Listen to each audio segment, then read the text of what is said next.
লক্ষ্য করেন সারা পৃথিবী জুড়ে আমাদের প্রতি একটা বড় রকমের সমর্থন গড়ে উঠেছে,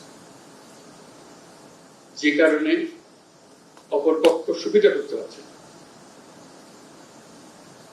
পদে পদে ব্যাহত হচ্ছে। যেখানে যাই বহু গল্প রচনা করেছে, সে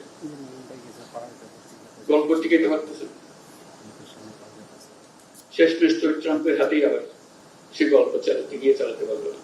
তারা ফিরে আসার জন্য অত্যন্ত ব্যাপক, প্রতিদিন তাদের জন্য মূল্যবান দিন, দেরি হলে তাদের জন্য অসুবিধা। সেজন্য আমাদেরকে শক্ত থাকতে হবে, মজবুত থাকতে হবে, এবং আমরা যেগুলো আলাপ করছি সেগুলো মতভেদ থাকবে, কিন্তু আমরা এর অর্থ নয় যে আমরা একত্র নই। যেমন আমরা স্থানীয় নির্বাচন আগে চাই না, কারণ স্থানীয় নির্বাচন দিলে 4,500 ইউনিয়ন পরিষদে সেখানে একটা মারামারি হওয়ার সম্ভাবনা আছে। একটা জানেন আপনারা, ইউনিয়ন পরিষদের নির্বাচন অনেক বেশি রক্তক্ষয়ী সংঘর্ষ সেসব জায়গাতে হয়, এবং গ্রাউন্ড রিয়ালিটি আলাদা। আওয়ামী লীগকে গ্রাউন্ড রিয়ালিটিতে অনেকেই মেনে নিবে না।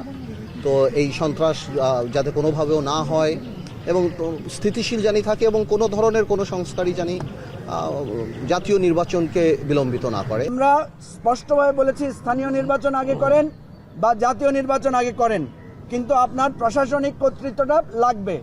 আমি ওনাদেরকে একটা পরামর্শ দিয়েছি যে একজন উপদেষ্টা আপনারা ছদ্মবেশে বের হন, ছিনতাইকারীর কবলে পড়লে থানা থেকে আহ্বান করলে পুলিশের কি সাহায্য পাওয়া যায়, এটা আপনারা সরেজমিনে দেখেন।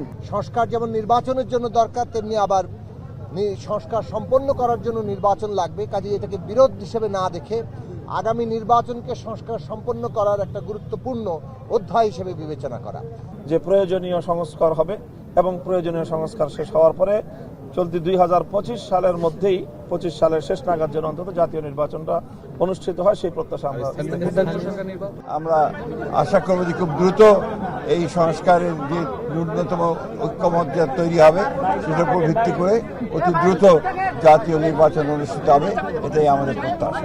জাতীয় সংসদের নির্বাচন সবার আগে হতে হবে, তারপরে আপনার সংস্কারটা উপরে আমরা ঐকমত্য হই, তারপরে যথাশীঘ্র সম্ভব নির্বাচন অনুষ্ঠিত হবে।